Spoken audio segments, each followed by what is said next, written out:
Hello and welcome to this weekend of March 5th of Wrestling in Mom's Basement. I, of course, am Patrick Young. This guy to my right, his best friend, got a haircut, Jay Benito. And now he looks like me. No. Can you tell us apart? Yes, you can. I don't know. Yes. I don't know about that. Yes. I have more like the Ronda Rousey look going on. So, on this picture, I look like Ronda. Where's over here? Hello. Anyway, she is good. Well, anyway, we keep on forgetting to do this, but special thanks to Ronda Rousey. And to those people, too. For our weekly show reviews. Yeah. I'm Ronda Rousey, and here we go. Well, thanks to Ronda Rousey, here we go. We're sponsored by Ronda, I believe. I swear he didn't smoke PCP right before the show. It's Ronda, though. Have you seen her? I swear he does not take a drug. She is good. Kicking things off, Kurt Angle talks. This is the rule review, by the way. You're wondering what review was. Angle makes his way to the ring, kick on the show. Angle says he has to get serious here. He's had to swallow his pride several times and had to do his wrestling business. Triple H sucker punched him last week, and everything's not okay. But the ball club is fine. Yes. He calls out Triple H to face him like a man. Angle drops suit jacket with Stephanie Rhodes instead. She was looking fine. Well, I thought everything was fine. Everything was fine all the right places this week. Stephanie did look great this week. I'll correct myself. People compare her to the lady from Back to the Future. Woo! I didn't see that. It was more or less the hair. Not the hotness, right? No, it was the hair. Stephanie's not. Yeah. Alright. It was the hair. Stephanie tells Angle to calm down, and Triple H is in here. She brings up Angle's kids and said that he has alimony payments due to having a new wife. She praises Angle's accomplishments. I swear I don't remember that one. She praises Angle's accomplishments, but his accolades do not pay the bills. She blames his gun roll at him. Seriously, I don't remember that line about him having a new wife, do you? No, she said it. Okay. And Triple H got even. She tells him to know his role and to not allow Zito to get away. Ronda Rousey arrives. She hugs Angle and even shakes Steph's hand. The crowd's happy to see Ronda. Rousey's happy with what happened to Angle last week, and she was enlightened. She's dealt with bully bosses before and will handle things her own way since she signed a contract, and Steph oversees her. And that doesn't have to be a bad thing. They gave Rousey her dream of match at Mania. Rousey says she's grateful and that she does get to choose her opponent for Mania. Steph says, as long as it's not champion and is an active roster member, then Steph wanted to go do a drum roll, and Ronda just shouted her the drum roll that she wanted Steph. Steph says she's not an active roster member, and Triple H arrives and puts aside this, tells Angle to do his job. Angle agrees that Steph is an executive, but also a talent contract. And since he makes the match, he makes the roster Steph for Mania. Angle says Triple H he's also contracted as a talent, books the tag match. Steph starts to run down Angel. And Rousey cuts her off. Triple H gets him out and breaks up, and he throws an Angle. Angle runs wild, looks at an ankle lock. But Triple H doesn't away. Steph attacks Rousey, but then runs away. Angle then decides on Triple H, and Steph pulls him to the floor. Rousey grabs Steph, pulls him back in, hits the stone, drops, and lay her out. I thought it was a really good segment. I've actually really liked all the segments they've had for Ronda and this mixed tag match going to happen at Mania. I do like that Ronda did finally get her hands on Steph. She may have to fix the Samoan drop a little bit, so she doesn't break her shoulder anytime soon. Her shoulder. Yeah, Ronda's shoulder, because she sort of had her in an AA position and then did a Samoan drop, which could easily injure this arm back here. But otherwise, a very good opening segment, and interested in seeing this at Mania. If it was a high angle kick on the show, the lock in the time match again, Angle some revenge. I'm also glad they didn't go for Ronda armbar and Stephanie already. Yeah. That should probably be the payoff of Mania. Yeah. On this, Asuka versus Nia Jax. Asuka locked the armbar on Nia. Nia couple power up out of it, while Asuka finally maintained the whole end. Nia finally tapped at 11:05. Pretty good match. May actually be the best one on Raw. Yeah.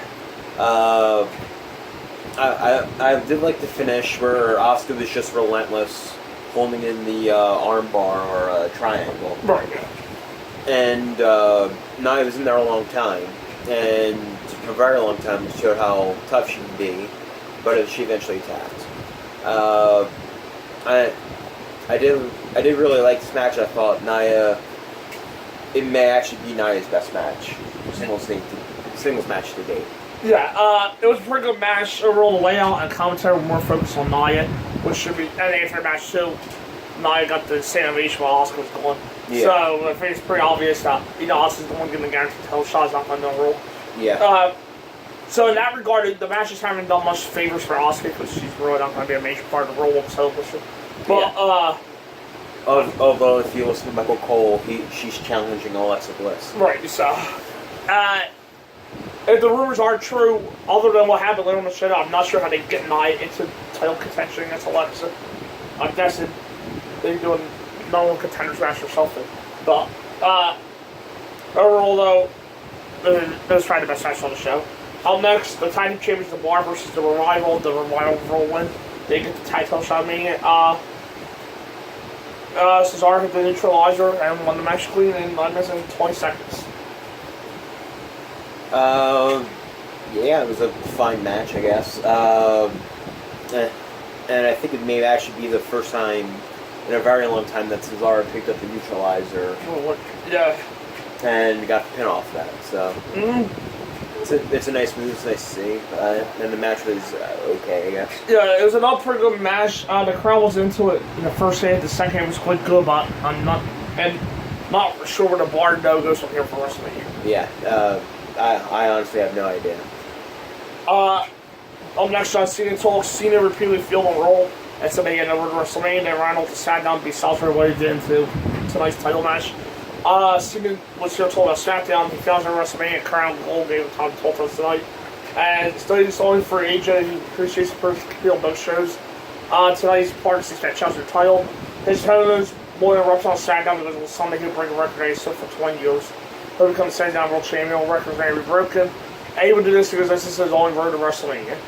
So to say he is handing everything that he holds to go back. He was given a chance and an opportunity, and he will never hold anyone back.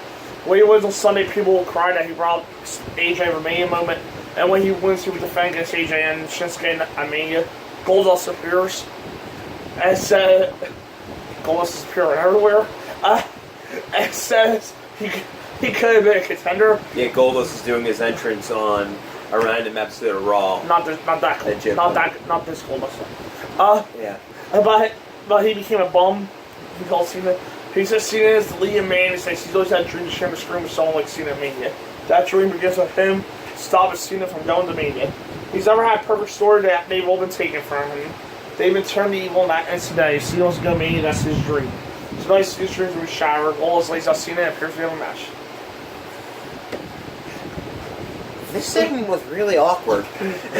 Like, really awkward. What Cena was talking about in the promo is literally the same promo we cut last week. Mm-hmm. Besides that being for the first time, he said that he was going to SmackDown. Right, yeah.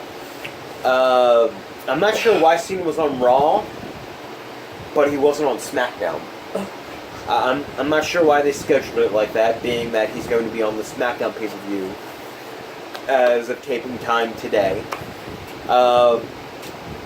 He didn't really say anything new, and then Goldust came out, and I have no idea why he was out there. This is a solid but odd segment. I'm always for Goldust getting TV time. I'm not sure how you can... I don't think I could call it solid. Could your opinion, though? Yeah, no, thank you. It was odd, but it's Goldust. So I'm not going to say it was odd. No, I wasn't expecting anything less. I'm not sure what... No, but there's odd in understanding why the segment actually happened. Obviously, Goldust and Cena are not going to be a feud down going into Mania. Well, I'm not going to care about the promo as much as the match. The match I didn't like. Up next, John Cena versus Goldust. The shuffle and the AA connection, that was that in 4 minutes 47 seconds. Yeah. I'm not sure why Goldust beating Cena on Raw would affect Cena's road to WrestleMania when he already has the match for the WWE Championship at Fastlane.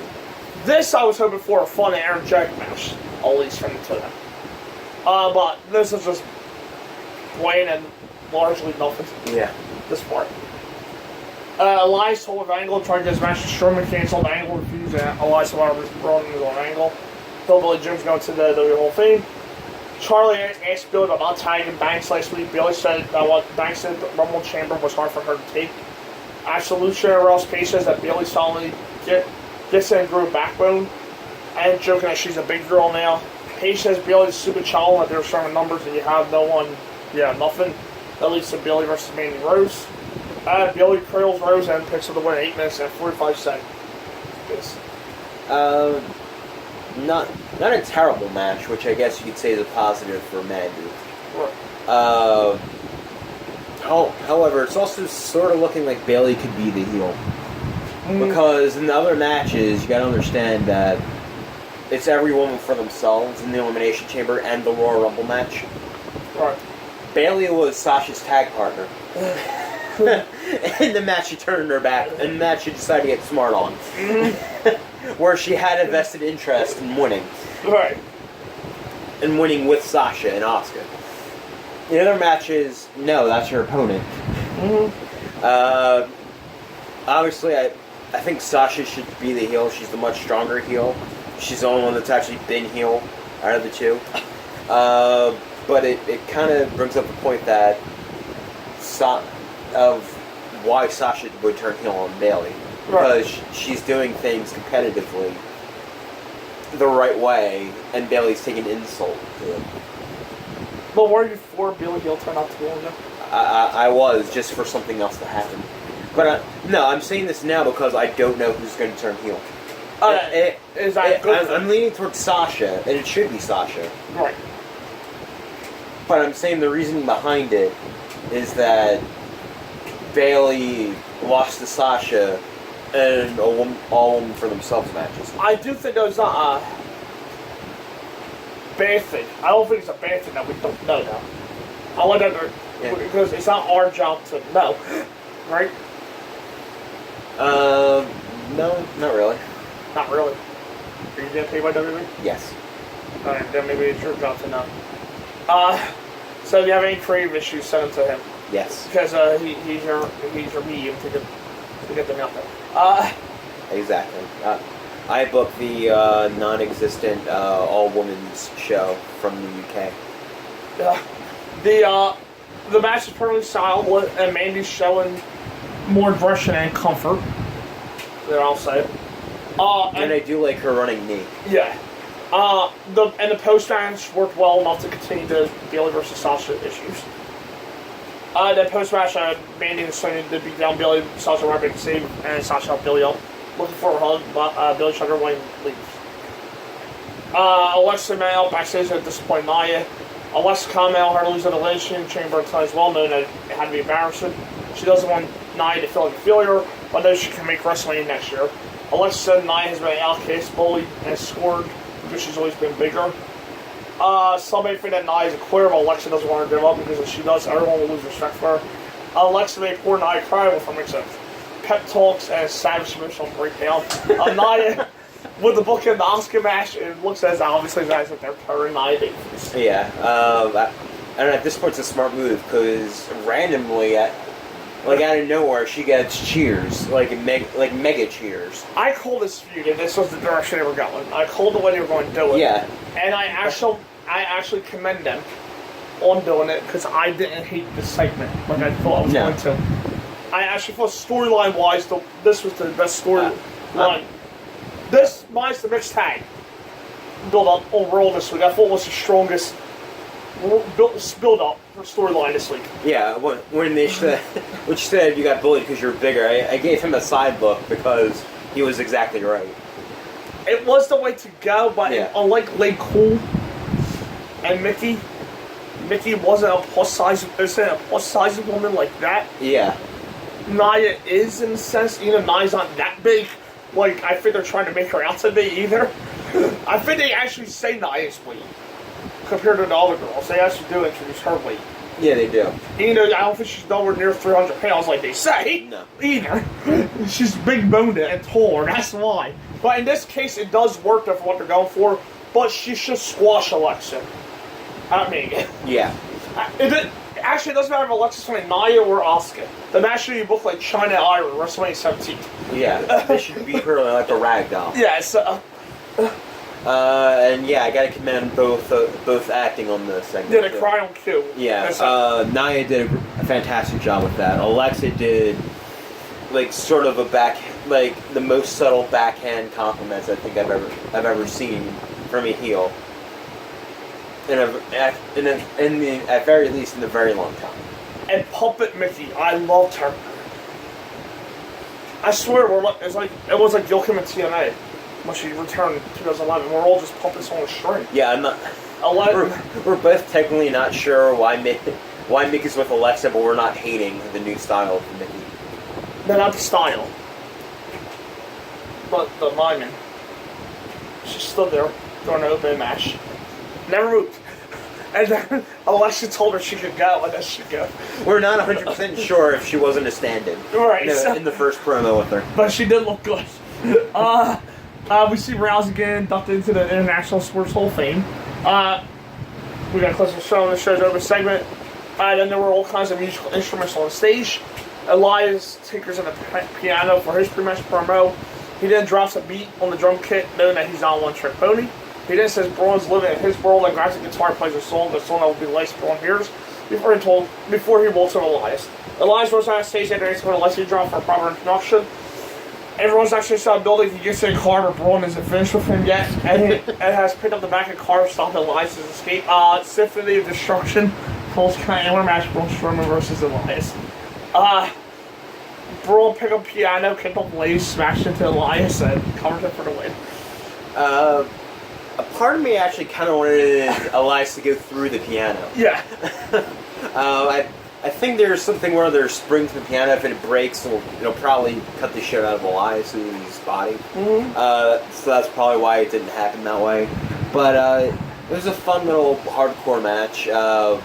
We'll probably forget it in coming weeks because it wasn't all that memorable. But I enjoyed the segment for when it happened. Not much of a match really, but with the pre-match included, it was a fun and entertaining segment. Up next, Elias Destruction out post-match. Commentary hypes the Greatest Royal Rumble event in Saudi Arabia. Suck in America. Saudi Arabia has the greatest Rumble in history. The 50-man Royal Rumble, which I'm not sure it's online because it's happening in April. So, up next, Bray Wyatt versus Rhino. Bray being with Sammy down 44 seconds. I think the more interesting part of what happened for that match happens after the match. Wyatt calls out Matt Hardy for post-match. He says the Great Boys were over. Matt appears on the screen and says that they had to battle again. It must happen in the Hardy compound. We see Vanguard 1, Scar and Scar, but the left day boat, and Vader compound. And Max says to Imperial Tone deletion. And apparently, I learned this later that Reedy actually shot the footage for from the Hardy compound. Yeah, the announcement's more interesting than the match was itself. Match was squashed. Yeah, poor Rhino got squashed by Bray Wyatt. But I am excited to see what WWE will do with the ultimate deletion final deletion for WWE. It feels too late to salvage the angle, but who knows? Maybe Max can work some magic with the compound one more time. And if Reed was the one that shot it, and not some WWE producer, then there's a good sign. There's hope yet. Yeah. Up next, The Miz presents the Mizzies. Miz deals an Axel in the ring. Miz docks the Oscars and runs on the movies at 105. Miz awards the Mizzy for Superstar that passed themselves on the best two. Seth Rollins and Finn Balor. The next award is for the worst decision by Roll GM. Angle was for things, including bringing his bastard son to Roll. Miz looks to give himself a Lifetime Achievement Award, but Rollins and Finn Balor also arrives. Rollins takes issue with Balor following around. Miz gets pissed and says that neither of them deserve an IC title shot. Rollins makes Miz look great, and Balor does the same. Miz runs down Balor for win the Universal title and having to give it up. This isn't Japan, it's to be over. You need more than a hand side that isn't even yours. And then Miz proposes a handicap match, Rollins and Balor versus Miz, Axel, and Dallas.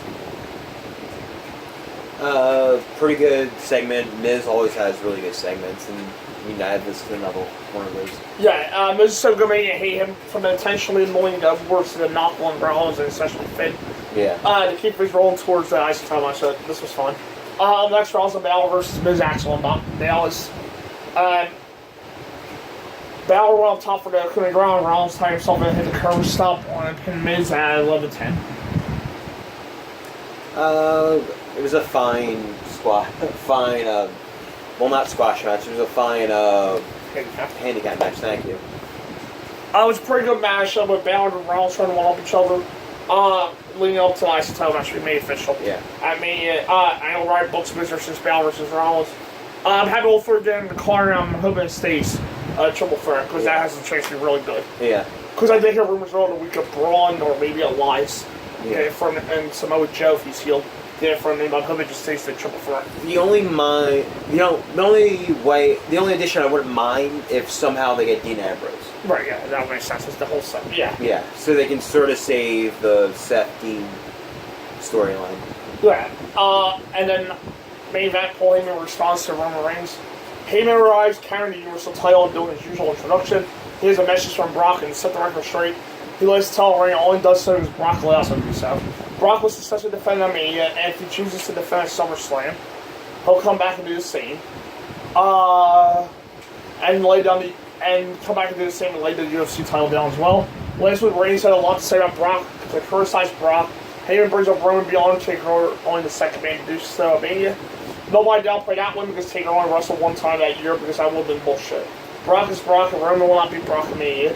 If he doesn't like that, because Brock will be here, Roman can have words with the champion. At Alpha Mania, you can seek a new title to challenge her. Heyman says last week Roman called Brock a bitch, but this title's Brock's bitch because she belongs to Brock. Roman is eyeballing Brock's bitch, but he can't have her. Roman talks about family and bloodline, but when you're champion, the title is your bloodline. If you want the title, you have to take it from Brock. The title makes you number one better than anyone else. To each champion, you have to sacrifice. If you get an emergency call to go home like before Mania, you can't because the title needs you. But you can't go home any earlier because you need on Raw SmackDown. To be a champion like Brock, that title needs you more and is everything to you. Next week on Raw, Brock will be here and you can say anything you want to him because you don't want to shoot on the mic with Heyman and you don't want to shoot around Brock. Roman arrives out, says what he said last week was true, but Brock didn't show up. He's a bitch because he said Heyman. Roman wants Brock to not only show up, also to want to be there. Roman promises to be in Detroit tomorrow night with Brock, but he better get dressed for a fight. I'm gonna say it is a really good segment. Paul Heyman usually weaves amazing segments. Again, I'm gonna stand by my favorite segment of the week in our first video, when I had longer hair of it being Ciampa. Right. Just because no words were spoken and meant everything. There were parts in here though that Heyman got a little long-winded. He kind of went into different tangents that I don't think he necessarily had to go deep into. It was probably more or less just to fill the time. I liked it. My favorite part was the outfit. Yeah. Yeah.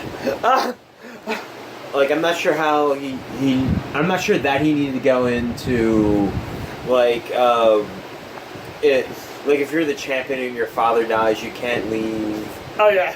The show to go to your family. Right, yeah. And stuff like that. I'm not sure if he needed to do all that. However, Paul Heyman is a master at selling matches. He can literally sell me a cardboard box for the price of a match, and I'd be totally screwed. Yeah.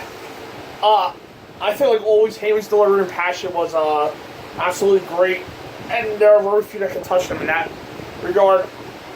I do know if the segment probably should just end up with his promo now this week. As this week I thought Roman's portion felt like just added on. Just like tacked on last minute. It probably was just go, okay, well, if we're getting Brock in the arena, yeah, let's add a little bit more excitement to it and let's draw fans back. I like that frame of mind. I didn't think the segment should main event, I'll be honest with you. There. No.